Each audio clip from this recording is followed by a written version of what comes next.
بسم اللہ الرحمن الرحیم۔ الصلاۃ والسلام علیک یا رسول اللہ وعلی آلک وصحابک یا حبیب اللہ۔ اللہم صلی علی محمد وآل محمد۔ اللہ تبارک و تعالی نے انسانوں کے اندر فرق مراتب رکھا ہے اور یہ کائنات کی ہر چیز کے اندر فرق رکھے ہیں۔ مولانا روم علیہ رحمہ فرماتے ہیں کہ اگر تم چیزوں کے اندر فرق مراتب نہیں رکھو گے تو زندگی کلاؤ گے۔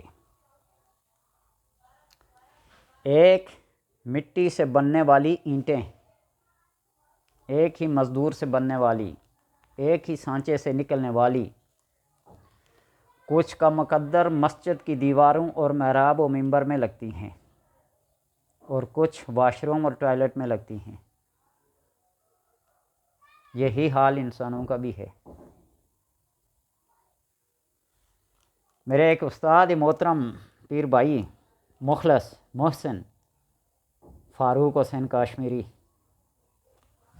ایک دفعہ ایک مثال دے رہے تھے۔ 4 مٹی کے پیالے لے لیں، ایک میں کسی انسان کا یا کسی گدھے کا پیشاب ڈال لیں، ایک میں پانی ڈال لیں، ایک میں دودھ ڈال دیں اور ایک میں عرق گلاب یا مشک خالص یا عطر ڈال لیں۔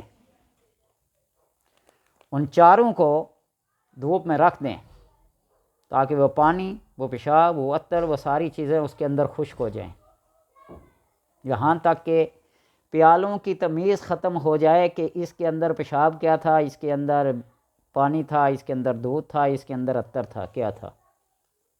جب وہ خشک ہو جائیں تو ان کو اٹھا کے ناک کے قریب لے کے جاؤ، سونگھ سونگھ کے دیکھو۔ پیشاب والا پیالہ اپنی پہچان کرا دے گا کہ اس کے اندر پیشاب پڑا تھا، دودھ والا دودھ والے کی پہچان کرا دے گا، پانی والا پانی، اور جس کے اندر عطر پڑا تھا وہ اپنی پہچان خوب کرا دے گا کہ میری نسبت کس چیز کے ساتھ تھی۔ وہ دل و روح کو معطر کر دے گا۔ یہی حساب ہے اللہ تبارک و تعالیٰ کے بندوں میں۔ کوئی اللہ کے دیوانے عاشق ہوتے ہیں، کوئی صرف عاشق ہوتے ہیں۔ ایک شخص نے ایک ایسے دیوانے کو دیکھا کہ جس کے بظاہر عمل سے وہ خلاف شرع، خلاف توقع تھا اس کی، تو وہ حضرت معروف کرخی رضی اللہ تعالیٰ عنہ کی خدمت میں پہنچا اور واقعہ سنایا۔ تو آپ نے کہا کہ اللہ کے بہت سے عشاق ہیں، کوئی چھوٹے ہیں، کوئی بڑے ہیں، کوئی عقل مند ہیں، کوئی دیوانے ہیں، اور جس شخص کو تم نے دیکھا ہے وہ اللہ کا عاشق دیوانہ ہے۔ دیوانگی کی حد تک وہ اللہ کے عشق میں ڈوب جاتے ہیں۔ حضرت بابا فضل الدین کلیامی رحمۃ اللہ تعالی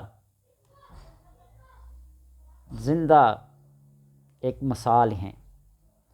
میر علی شاہ صاحب جیسے متبع شرع، جو طریقت میں بھی کامل اور شریعت میں بھی کامل، جو اللہ کے ساتھ بھی پورے، بندوں کے ساتھ بھی پورے۔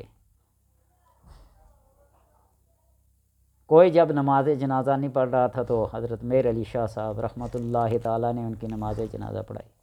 بہت لمبی تفصیل ہے، ہزارہ مرتبہ آپ نے سنا ہوگا، لیکن میرے کہنے کا مطلب یہ ہے کہ اپنی پہچان، اپنی نسبت اس چیز سے رکھی جائے کہ جب مریں پیشانی پہ لکھا ہوا مات حبیب اللہ، اللہ کا دیوانہ، اللہ کا حبیب، اللہ کا دوست، اللہ کا عاشق میرا، اس کے اعمال گواہی دیں کہ یہ اس ٹائپ کا بندہ تھا۔ حضرت جنید بغدادی رحمۃ اللہ تعالیٰ فرماتے ہیں کہ ہمارے شیخ سری سکتی رضی اللہ تعالیٰ عنہ بیمار ہو گئے، ہمیں ان کی بیماری کے اسباب کا کچھ پتہ نہیں تھا اور نہ چل رہا تھا۔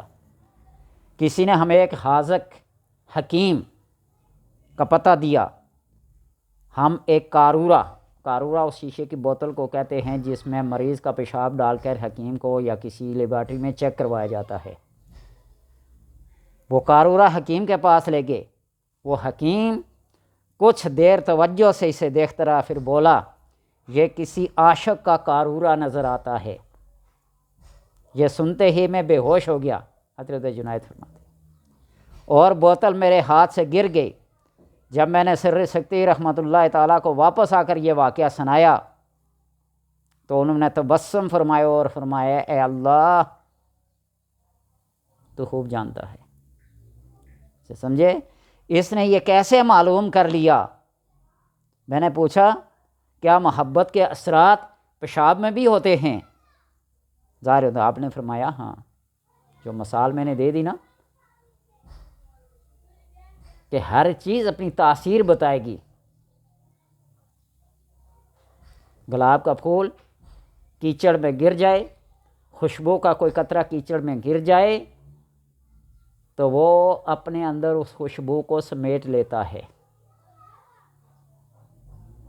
تو اس وجہ سے اپنی صحبت، اپنی نسبت ایسے اعلیٰ اور عرفہ لوگوں کے ساتھ ہو کہ دیکھتے ہی، نظر پڑتے ہی پتہ چل جائے کہ یہ اللہ کے بندے ہیں۔ حضرت سفیان ثوری رحمۃ اللہ تعالیٰ کا قول ہے کہ جو شخص اللہ تعالیٰ کے دوست کو دوست رکھتا ہے، اللہ کے دوست کو دوست رکھتا ہے، وہ اللہ کو دوست رکھتا ہے، اور جو اللہ تعالیٰ کے احترام کرنے والے کا احترام کرتا ہے وہ اللہ کا احترام کرتا ہے۔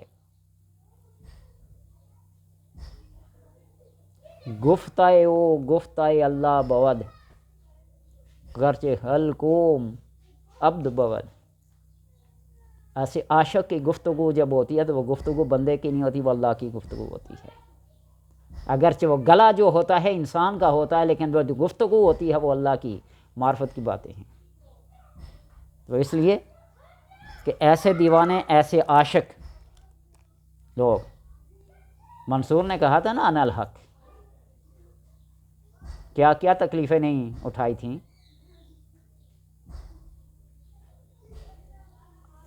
عاشق کون کون سی مصیبتیں، تکلیفیں، اذیتیں برداشت نہیں کرتا۔ تیری محبت میں کیا کیا نہ دیکھا، ہر چیز، ہر تکلیف، ہر دکھ، ہر رنج، ہر حال میں اللہ تبارک و تعالیٰ کی رضا اور خوشنودی۔ حضرت سہیل رضی اللہ تعالیٰ عنہ کا قول ہے کہ حب خدا کی نشانی حب قرآن ہے۔ حب خدا اور حب قرآن کی نشانی حب نبی ہے، اور حب نبی کی نشانی نبی کی سنت سے محبت ہے، اور حب سنت کی نشانی آخرت کی محبت ہے، اور آخرت کی محبت دنیا سے بغض کا نام ہے، اور دنیا کے بغض کی نشانی معمولی مال دنیا پر راضی ہونا اور آخرت کے لیے دنیا کو خرچ کرنا ہے۔ لیکن آج نفس نفسی کے عالم میں ایک دوسرے کے دست و گریباں ہو کر، دوسروں کے پیٹ بھی چاک کر کے، اس کے منہ کا نوالا بھی چھین کے خود اپنے منہ میں ڈالتے ہیں۔ محبت تو یہ ہے، اظہار تو یہ ہے کہ دوسرے کی خواہش کو، دوسرے کی حاجت کو، دوسرے کی تکلیف کو اپنی خواہش سے ترجیح دینی چاہیے۔ ابو الحسن زنجانی رحمۃ اللہ فرماتے ہیں کہ عبادت کی بنیاد 3 چیزوں پر ہے: آنکھ، دل اور زبان۔ آنکھ کے لیے، دل اور غور کے لیے، اور زبان سچائی کا گہوارہ ہے، اور ذکر و تسبیح کے لیے ہو، زبان جو ہے ذکر اور تسبیح کے لیے ہو۔ اذکروا اللہ ذکرا کثیرا وسبحوہ بکرۃ واصیلا۔ اللہ تبارک و تعالی ایسے لوگوں میں ہمارا شمار کرے، ایسے لوگوں میں ہمیں لکھ دے، ایسے لوگوں کے ساتھ ہمارا حشر کرے جو اللہ کے اور اللہ کے محبوب ہیں۔ اللہ تبارک و تعالی ہم ایسے لوگوں کی صحبت اختیار کرنے کی توفیق عطا فرمائے۔